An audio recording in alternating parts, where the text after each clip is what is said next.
അധികം ലൈഫിനെ ബ്യൂട്ടിഫുൾ ആക്കുന്ന ഒരു ഫാക്ടർ ഏതാന്ന് ചോദിച്ചാൽ എന്തായിരിക്കും? എനിക്ക് തോന്നുന്നു at the end of the day നമ്മൾ ഒരു ദിവസം ഫുള്ള് ഫിനിഷ് ചെയ്തിട്ട് if you can sleep peacefully I think that is the best part. അതിപ്പം എല്ലായ്പ്പോഴും നമുക്ക് സാധിക്കണം എന്നില്ല, പക്ഷെ we always have two choices. ഒന്ന്, ടു ചൂസ് ഹാപ്പിനെസ്. നമ്മുടെ ഇപ്പൊ ലൈഫിൽ നമ്മൾ പറയും, ഒരു എക്സാമ്പിൾ പറയാം, ഇപ്പൊ നമ്മളെ കുറിച്ച് നല്ലത് കൂടെ നിന്ന് കൂട്ടുകാരൊക്കെ നമ്മൾ ചിലപ്പോൾ പിരിഞ്ഞൊക്കെ പോവാറുണ്ട്, അല്ലെങ്കിൽ എന്തെങ്കിലും വളരെ ക്ലോസ് ആയിട്ടുള്ള ആൾക്കാരുമായിട്ട് നമ്മൾ വഴക്കൊക്കെ ഇടാറുണ്ട്.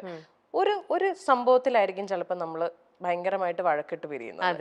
പക്ഷെ അതിനു മുമ്പ് അവർ നമുക്ക് ചെയ്തിട്ടുള്ള പല നല്ല കാര്യങ്ങൾ, ഇതെല്ലാം നമ്മൾ ആ ഒരു സംഭവം കൊണ്ട് മറന്നു പോകും. സോ അവിടെയാണ് നമുക്ക് ചെറുതായിട്ട് പാളിപ്പോകുന്നത്. എത്രയോ നല്ല കാര്യങ്ങൾക്കിടയിൽ നമ്മൾ എന്തൊക്കെ പോസിറ്റിവിറ്റീസ് നമ്മുടെ ലൈഫിൽ സംഭവിച്ചു എന്ന് പറഞ്ഞാലും ഒരു നെഗറ്റീവ് സംഭവിച്ചാൽ ചിലപ്പോൾ നമ്മൾ അവിടെ സ്റ്റക്കായി പോകും.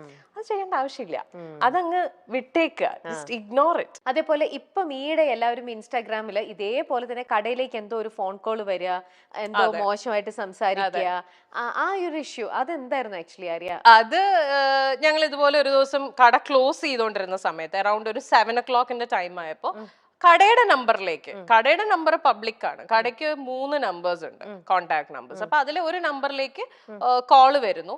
അപ്പൊ ഞങ്ങൾ എല്ലാവരും തന്നെയാണ് ആ സമയത്ത് കടയിൽ വർക്ക് ചെയ്യുന്നത്. അപ്പൊ ഞാനാണെങ്കിലും എൻ്റെ അസിസ്റ്റന്റ് വിജി ആണെങ്കിലും ഞങ്ങളുടെ ബാക്കി സ്റ്റാഫ് ടീം മെമ്പേഴ്സ് എല്ലാവരും, എൻ്റെ ബ്രദർ എല്ലാവരും ഉണ്ട്.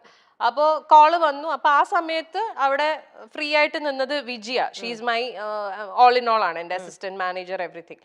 She also comes to the ഷോപ്പിലും ഹെൽപ്പ് ചെയ്യുന്നുണ്ട്. അപ്പൊ അവളാണ് ആ സമയത്ത് കോൾ എടുക്കുന്നത്. സോ അതൊരു നോർമൽ ഫോൺ നമ്പറിന്ന് വന്ന, മൊബൈൽ നമ്പറിന്ന് വന്ന കോള്. അപ്പൊ നമ്മൾ കസ്റ്റമർ ആണെന്ന് വിചാരിച്ച് എടുക്കുന്നു.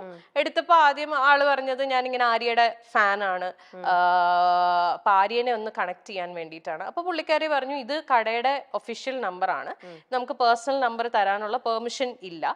സോ അപ്പൊ ആള് പറഞ്ഞു ഒരു വർക്ക് പ്രോജക്റ്റിന്റെ കാര്യം ഡിസ്കസ് ചെയ്യാൻ വേണ്ടിയിട്ടാണ്. ആൾ ഇംഗ്ലീഷിലാണ് സംസാരിക്കുന്നത്, ഭയങ്കര നല്ല ലാംഗ്വേജ് ആണ്. നമ്മൾക്ക് ഒരിക്കലും നമ്മൾ എക്സ്പെക്ട് ചെയ്യില്ല ലൈക്ക് ഇങ്ങനെ ഒരു ട്രാൻസിഷനിലേക്ക് മാറുന്നുള്ള നമ്മൾ എക്സ്പെക്ട്. ഭയങ്കര നല്ല രസമായിട്ടാണ് അയാൾ സംസാരിച്ചുകൊണ്ടിരുന്നത്. അപ്പം അയാൾ പറഞ്ഞു എനിക്ക് I need to discuss a project with her, so I really need to connect with her, can you help me out എന്നാണ് ചോദിച്ചത്. അപ്പൊ പുള്ളിക്കാരി പറഞ്ഞു ഈ പറഞ്ഞ പോലെ നമുക്ക് പെർമിഷൻ ഇല്ല നമ്പർ തരാൻ, ഞാൻ സാർ എന്നോട് ഡീറ്റെയിൽസ് പറയൂ, ഞാൻ ആര്യ മാമുമായിട്ട് സംസാരിച്ചിട്ട് എനിക്ക് നമ്പറും തന്നോളൂ, ഓക്കെ ആണെങ്കിൽ ഷീ വിൽ കോൺടാക്ട് യു എന്ന് പറഞ്ഞു. Okay then that is fine, അങ്ങനെ മതി. അതിനു മുമ്പ് please do me a favour, ഒരു മെസ്സേജ് പാസ് ചെയ്യണം, pass a message on behalf of me to her. അപ്പൊ ഷീ സെഡ് ഓക്കെ സാർ പറഞ്ഞോളൂ. ഇത്രയും പറഞ്ഞപ്പോ പുള്ളിക്കാരി അത് സ്പീക്കറിൽ ഇട്ടു, ബിക്കോസ് ഞാൻ അവിടെ ഇരിപ്പുണ്ടല്ലോ. അപ്പൊ ഞാൻ ഡയറക്റ്റ് കേട്ടോട്ടെ, പിന്നെ she doesn't have to fill me in. അതുകൊണ്ട് പുള്ളിക്കാരി അപ്പൊ തന്നെ സ്പീക്കറിലിട്ടു. സ്പീക്കറിലിട്ട് എടുത്ത വാക്കിയ ആള് അടുത്തത് ഞാനത് പറയുന്നില്ല, ബിക്കോസ് ഇനി അത് പറഞ്ഞ ഇതിന്റെ താഴെ പൊട്ട കമന്റ്സ് വരും, അതുകൊണ്ട് I am not saying that thing. അത് ആ വീഡിയോയിലുണ്ട്. എന്റെ ഒരു പ്രൈവറ്റ് പാർട്ടിനെ കുറിച്ച് അയാളൊരു എടുത്ത വാക്കിയൊരു കമന്റ് അടിച്ചു. അത്രയും നേരം വളരെ നല്ല പലരും, ഞാൻ ഇതിന്റെ ഒരു വീഡിയോ ചെയ്തിട്ടു. അപ്പൊ അതിന്റെ ഇടയിൽ അതിന്റെ താഴെ ഒരു ആരെന്നറിയില്ല ഒരാൾ കമന്റ് ചെയ്തിട്ടുണ്ട്, just because he spoke in English you judged that he is a sophisticated gentleman. അല്ല, അങ്ങനെയല്ല, അയാൾ ഇംഗ്ലീഷ് സംസാരിച്ചുകൊണ്ടല്ല പറഞ്ഞത്. നമുക്കിപ്പോ ഒരാൾ സംസാരിക്കുന്ന രീതി അറിയാമല്ലോ, ഒരു വെൽ മാനേർഡ് ഒരു ജെന്റിൽമാൻ എങ്ങനെയായിരിക്കും നമ്മളോട് അപ്രോച്ച് ചെയ്യുന്നത്, അല്ലെങ്കിൽ ഒരു പ്രോജക്റ്റിന്റെ ഡീറ്റെയിൽ സംസാരിക്കുന്നത്. നമ്മൾ ഇത്രയും വർഷമായിട്ട് ഈ ഫീൽഡിൽ നിൽക്കുന്നത്, സോ വി നോ. ആ ഒരു രീതിയിൽ തന്നെയാണ് അയാൾ സംസാരിച്ചത്. അപ്പൊ അതുകൊണ്ടാണ് ഞാൻ പറഞ്ഞത്, സൊഫിസ്റ്റിക്കേറ്റഡ് ജെന്റിൽമാൻ സംസാരിക്കുന്ന പോലെ തന്നെയാണ് സംസാരിച്ചത്. ഇമ്മീഡിയറ്റ്ലി ഇയാൾ ഇത് പറയുമ്പോ ഹീസ് ഓൺ സ്പീക്കേഴ്സ്. അപ്പം ഇത്രയും പേര് ശരിക്കും ഞങ്ങൾക്ക് ചിരിയാവുന്നത്, വി ബേർസ്റ്റഡ് ഔട്ട് ലാഫിങ്. നമ്മൾ ചിരിച്ചുപോയി, കാരണം നമ്മൾ ഒട്ടും എക്സ്പെക്ട് ചെയ്തില്ല. ഇറ്റ് വാസ് ലൈക്ക് ഒരു ബലൂൺ പൊട്ടിയ അവസ്ഥയായിരുന്നു, പൊട്ടേന്ന് പറഞ്ഞിട്ട്. അത്രയും രസമായിട്ട് സംസാരിച്ചുകൊണ്ട് വന്ന ആള് ഇങ്ങനെ ഒരു കമന്റ് പറഞ്ഞപ്പോ അത് കഴിഞ്ഞ് പിന്നെ അയാള് ഫുൾ വൃത്തികേടിന്റെ അയ്യരുകളിയായിരുന്നു. ലൈക്ക് അതും പുള്ളി ഇംഗ്ലീഷിലാണ് സംസാരിച്ചേ. ലൈക്ക് ഇറ്റ് വാസ് ലൈക്ക് അയാള് ലിറ്ററലി ഒരു ഓർഗാസം ചെയ്യുന്ന പോലത്തെ സൗണ്ട് ഒക്കെ ഉണ്ടാക്കുന്നു. അയാൾ പറയുന്നുണ്ട് ഞാനിപ്പോ ഷാഗ് ചെയ്തോണ്ടിരിക്കുകയാണ്, ഇതൊക്കെ അയാൾ ഈ കോളിൽ പറയുന്നുണ്ട്. So we didn't cut the call because ഇയാൾ ഇത് പറഞ്ഞപ്പോ തൊട്ട് ഞാൻ റെക്കോർഡ് ചെയ്യാൻ തുടങ്ങി. ഈ ഫസ്റ്റ് സ്റ്റേറ്റ്മെന്റ് ബിക്കോസ് എനിക്കിത് ഒരു പ്രൂഫ് വേണമായിരുന്നു. If at all I had to file a case, എനിക്ക് പ്രൂഫ് വേണം. അതിപ്പോ കട്ട് ചെയ്ത് കളഞ്ഞാൽ നമുക്ക് ഇത് കിട്ടില്ല, കോള് കിട്ടില്ല. So we had to make him. And എവിടെന്നെങ്കിലും ഇയാളുടെ പേരോ എന്തെങ്കിലും കിട്ടുമോ എന്നുള്ളതാണ് ഞങ്ങൾ നോക്കിക്കൊണ്ടിരുന്നത്. സോ ഞങ്ങൾ ഇയാളെ സർക്കാസ്റ്റിക്കലി ട്രിഗർ ചെയ്തുകൊണ്ടിരിക്കുകയായിരുന്നു. എന്തെങ്കിലും ഇയാള് ട്രിവാൻഡ്രത്തേക്ക് വാ, സോ ഇയാള് ട്രിവാൻഡ്രം ബേസ്ഡ് ആണോ എന്ന് അറിയില്ല, അങ്ങനെയൊക്കെ പറയുന്നുണ്ടായിരുന്നു ഇയാള്. അപ്പൊ ഞങ്ങള് ട്രിവാൻഡ്രം ആണോ എന്നുള്ളത് കിട്ടുമോ ഇതൊക്കെ അറിയാൻ വേണ്ടിട്ട് we were purposely triggering him. Viji was the one who was talking. Viji നല്ല സർക്കാസ്റ്റിക്കലി ആയിട്ട് തിരിച്ച് നല്ല ആൻസർ കൊടുത്തോണ്ടിരിക്കുകയായിരുന്നു. ഇയാള് അപ്പൊ ട്രിഗർ ആവുകയും ചെയ്തു. ഇയാൾക്ക് ഈഗോ അടിച്ചിട്ട് ഇയാള് തിരിച്ച് അങ്ങനെയാണ് റിയാക്ട് ചെയ്തുകൊണ്ടിരിക്കുന്നത്.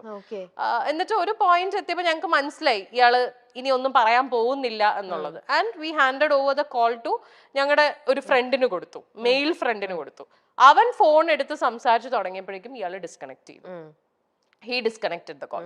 So maybe initially he thought ഞങ്ങൾ രണ്ട് പെണ്ണുങ്ങൾ മാത്രമേ ഉണ്ടായിരുന്നുള്ളൂ എന്നുള്ള ഇതിലാണോ ഇയാള് സംസാരിച്ചുകൊണ്ടിരുന്നതെന്ന് അറിയില്ല. ഇയാള് ചിലപ്പോൾ വിചാരിച്ചിട്ടുണ്ടാവും സാരിക്കടയല്ലേ, ആണുങ്ങളൊന്നും ഉണ്ടായിരിക്കില്ല, പെണ്ണുങ്ങൾ മാത്രമേ ഉണ്ടാവുള്ളൂ എന്നുള്ള ഇതിലായിരിക്കും. ബട്ട് ആ ഒരു ആണിന്റെ സൗണ്ട് കേട്ട ഉടനെ ഇയാള് ഡിസ്കണക്ട് ചെയ്തിട്ട് പോയി. We did file a case. നമ്മൾ കേസൊക്കെ ഫയൽ ചെയ്തു, പക്ഷെ പിന്നെ അതൊന്നും ആയില്ല. ഓക്കെ. അപ്പൊ ഇത്രയും ഈ ഒരു ത്രൂ ഔട്ട് ഈ ഒരു ഇൻസിഡന്റിന് മാത്രമല്ല, ഇപ്പൊ പറഞ്ഞ അനുസരിച്ചിട്ട് വിജി എന്ന് പറയുന്ന ഒരാൾ ലൈഫിൽ ഫുൾ ടൈം ഇങ്ങനെ ഒരു സപ്പോർട്ടിംഗ് സിസ്റ്റം പോലെ കൂടെ ഉണ്ട്. ഇഫ് യു ഡോണ്ട് മൈൻഡ് വിജിനെ നമുക്കൊന്ന് ഇങ്ങോട്ട് വിളിക്കാൻ പറ്റുമോ? Yes please. വിജി വില്ലിംഗ് ആണോ വരാൻ? ജസ്റ്റ് ഒന്ന് വരാൻ ഓക്കെ ആണോ? Right here. അപ്പൊ വിജിത ഇതാണ് വിജി. ഇത് ആക്ച്വലി ഞാൻ പരിചയപ്പെടുത്തുന്നതായിരിക്കും കറക്റ്റ്. എന്താ അറിയോ ചേച്ചി, ഈ ഒരു കോളിന്റെ ഇഷ്യൂ വന്ന് നമ്മൾ വീഡിയോ ചെയ്തിട്ടല്ലോ. സോ ഞാൻ അതൊരു യൂട്യൂബ് വീഡിയോ ആയിട്ടാണ് ചെയ്തിട്ടത്. Basically to give an awareness also. എല്ലാവരും കണ്ടന്റ് എന്ന് പറയുന്നു 100% കണ്ടന്റിന് വേണ്ടി തന്നെയാണ് വീഡിയോ യൂട്യൂബിൽ എന്റെ ചാനലിൽ തന്നെ ഇട്ടത്. അതിന്റെ കൂടെ ഒരു അവയർനെസ് എന്നുള്ള രീതിയിലും കൂടി, ലൈക്ക് ഇങ്ങനത്തെ കോൾസും വരാം. കുറെ പേര് നമ്മളെയും അതിനകത്ത് കുറ്റം പറയുന്നുണ്ട്, നിങ്ങൾ എന്തിനാണ് ഇങ്ങനെ സംസാരിച്ചത് എന്നുള്ള രീതിയിൽ. അത് ഞങ്ങൾ ഇതിനെ വളരെ സർക്കാസ്റ്റിക്കലി ബോൾഡായിട്ട് ഡീൽ ചെയ്തു എന്നുള്ളതേ ഞാൻ പറയുള്ളൂ. Especially her. ഇതേ കോള് ഞാൻ പറയട്ടെ, ഇപ്പം കൊച്ചു കുട്ടികളുടെ കയ്യിൽ വരെ ഫോണുണ്ട്. ഇവരൊക്കെ ഏത് നമ്പറിൽ നിന്ന് എവിടെ നിന്നൊക്കെ എങ്ങനെയൊക്കെ എടുത്ത് വിളിക്കുന്നു എന്ന് നമുക്ക് അറിയില്ല. ഏതെങ്കിലും ഒരു കുട്ടീനെ വിളിച്ചിട്ട് ഇങ്ങനെയൊക്കെ സംസാരിച്ചു കഴിഞ്ഞാൽ അവർക്ക് അത് എങ്ങനെ ഡീൽ ചെയ്യണം എന്ന് അറിയാൻ പാടില്ലാവില്ല. ചിലർക്ക് ഇത് ട്രോമയാവും. ഈ വീഡിയോ ഞങ്ങൾ ചെയ്ത് കഴിഞ്ഞപ്പോ ഞങ്ങളെ കുറെ ആൾക്കാർ കോണ്ടാക്ട് ചെയ്തു, സെയിം ഇൻസിഡന്റ് പറഞ്ഞിട്ട്.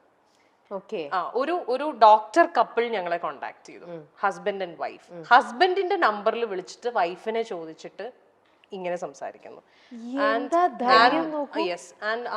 അവർക്കത് ട്രോമയായിപ്പോയി. അത്രയും എന്ന് വെച്ചാൽ അവർക്കത് ഷീസ് ലൈക്ക് ഇപ്പൊ കോളൊക്കെ വരുമ്പോ അവർക്ക് പേടിയാണ്. She doesn't know how to handle. എല്ലാവരും ഇതുപോലെ ഹാൻഡിൽ ചെയ്യണമെന്നില്ല. അതുകൊണ്ടാണ് അങ്ങനെ ഒരു വീഡിയോ ചെയ്തത്. അപ്പൊ ആ വീഡിയോന്റെ താഴെ എല്ലാരും ചോദിക്കണ്ട, ആ സംസാരിച്ച ചേച്ചി പൊളിയാണ്, ആ ചേച്ചി ഏതാണ്? ഇതാണ് ആ ചേച്ചി. വിജിക്ക് എങ്ങനെയാണ്, എവിടുന്നാണ് ഇത്ര ഒരു കോൺഫിഡൻസും ഇങ്ങനെയൊക്കെ സിറ്റുവേഷനെ വളരെ വൈസ് ആയിട്ട് ഹാൻഡിൽ ചെയ്യാനൊക്കെ എങ്ങനെയാണ് വിജിക്ക് ഇതൊക്കെ പറ്റണത്? സാഹചര്യങ്ങളുടെ സമ്മർദ്ദം നമ്മൾ അങ്ങനെ ആയി പോകുകയാണ്.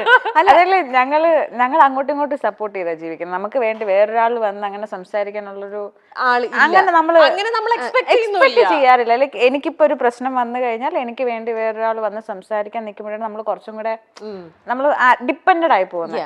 അതേ സമയത്ത് നമ്മള് ഡയറക്റ്റ് ആയിട്ട് ആൻസർ കൊടുത്തിട്ടുണ്ടെങ്കിൽ പിന്നെ അവിടെ ഇപ്പൊ ഞാൻ ഇപ്പൊ ഫസ്റ്റ് കോള് കട്ട് ചെയ്തു, അപ്പൊ അവന് ഓപ്പോസിറ്റ് ഇരിക്കുന്നവനൊരു ഇത് വരും, ക്യൂരിയോസിറ്റി. അപ്പൊ വീണ്ടും വിളിക്കും.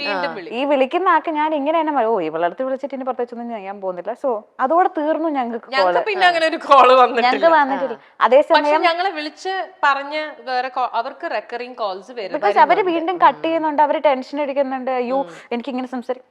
എന്തിനാ ഇത് പറയുന്ന ആൾ അവർ പറഞ്ഞിട്ട് പറയുന്നു, അവർ പറഞ്ഞു ചേട്ടന് കിട്ടിയോ കഴിഞ്ഞു. അവിടെ ആര്യ വളരെ സെൻസിറ്റീവ് ആണെന്ന് മുമ്പേ ആര്യയുടെ ഫ്രണ്ട്സ് എല്ലാരും വന്നിട്ട് പറഞ്ഞു. വളരെ ഇങ്ങനെ എല്ലാത്തിലും ആര്യക്ക് ഒരു സപ്പോർട്ടിങ് സിസ്റ്റം വേണം. ആര്യയായിട്ട് കുറച്ച് ബോൾ സ്റ്റെപ്പ് എടുക്കാന്ന് പറയണത് ഒരു ആര്യ എടുക്കും. പറയുന്ന എന്താ പറയാ, ആര്യക്ക് ഇഷ്ടപ്പെടാത്ത കാര്യം ആര് മുഖത്ത് നോക്കി വളരെ സോഫ്റ്റ് ആയിട്ട് കൺവേ ചെയ്യുന്നു എന്നാണ് എല്ലാരും പറഞ്ഞത്. വിജിക്കും അങ്ങനെ തന്നെയാണോ തോന്നുന്നത്? അല്ലെ വിജിയും ആ ഒരു ടൈപ്പ് ആളാണോ, അത് കുറച്ചും കൂടെ ബോൾഡ് ആണോ? ആണ്. എന്റെ നേരെ ഓപ്പോസിറ്റ് ആണ്. ആണല്ലേ? വിജി ഭയങ്കര ബോൾഡാണ്, ഭയങ്കര ബോൾഡാണ്. വിജിക്ക് അങ്ങനെ ഈ പറഞ്ഞ പോലെ she is not a people pleaser, which is very good. അങ്ങനെ ഇന്നത്തെ ലോകത്ത് അത് ഇന്നത്തെ കാലഘട്ടത്തിൽ അത് വളരെ നല്ല പീപ്പിൾ പ്ലീസർ.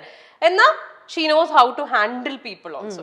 എനിക്കില്ലാത്ത കാര്യം അതാണ്. അപ്പൊ അത് നല്ലതല്ലേ, നമ്മുടെ കൂടെ ഒരു കുറവില്ലാണ്ട് നിങ്ങൾക്ക് അത് ഞങ്ങളത് ബാലൻസ് ഇങ്ങനെ ഒരു ക്യാരക്ടറിനെ എവിടെ നിന്ന് കിട്ടിയായിരിക്കും? ഇത് എനിക്ക് ബഡായ് ബംഗ്ലാവ് കിട്ടിയതാണ്. അതെ, അത് 10 വർഷം എന്നോട് ചോദിച്ചില്ലേ 10 വർഷം മുന്നേ ഉള്ള ഫ്രണ്ട്സ് ഒക്കെ. അതെ, ഇത് 1 എക്സാമ്പിൾ. ഇവിടെ വന്നിരുന്ന ഓൾമോസ്റ്റ് എല്ലാരും ഒക്കെ ആ ഒരു എത്രയോ വർഷങ്ങളായിട്ട് എന്റെ സുഹൃത്തുക്കളാണ്. And this relationship goes way back 10-12 years മുന്നേ ഉള്ള. ബഡായ് ബംഗ്ലാവില് ഇടയ്ക്ക് എന്റെ സ്റ്റൈലിസ്റ്റ് ആയിട്ട് വന്ന ആളാണ്. അന്ന് ഞാൻ നമ്മുടെ സോൾട്ട് ആൻഡ് പെപ്പറില് ലാൽ സാറ് ബാബു ചേട്ടനോട് ചോദിക്കണ പോലെ ഞാൻ ചോദിച്ചു, പോരുന്നു എന്റെ കൂടെ എന്ന് പറഞ്ഞ അന്ന് കൂടെ കൂട്ടിയതാണ്. ഞങ്ങൾ ആക്ച്വലി വീട്ടിലേക്ക് ഫാമിലിയാണ്. ഞങ്ങൾക്ക് അങ്ങോട്ടും ഇങ്ങോട്ടും ഇല്ല. ചേച്ചിക്ക് സപ്പോർട്ട് നിൽക്കേണ്ട സ്ഥലത്ത് ഞാൻ നിൽക്കും, എന്റെ സപ്പോർട്ടിന്റെ സമയത്ത് ആരീച്ചി നിൽക്കും. സോ ഞങ്ങളങ്ങ് ഹാൻഡിൽ ചെയ്യും. അത് ബിജി ചോദിക്കാണ്, ഞാൻ കൂടെ കൂടട്ടെ എന്ന് ചോദിക്കാണ്, ആര്യ നീ എന്റെ കൂടെ വരുന്നോ എന്നാണ് എന്റെ അടുത്ത് ചോദിച്ചു, നീ വരുന്നോ എന്റെ കൂടെ? ഞാൻ പറഞ്ഞു, ഒരു മിനിറ്റ് ബാഗ് എടുത്തോട്ടെ, ഞാൻ കൂടെ കൂടി.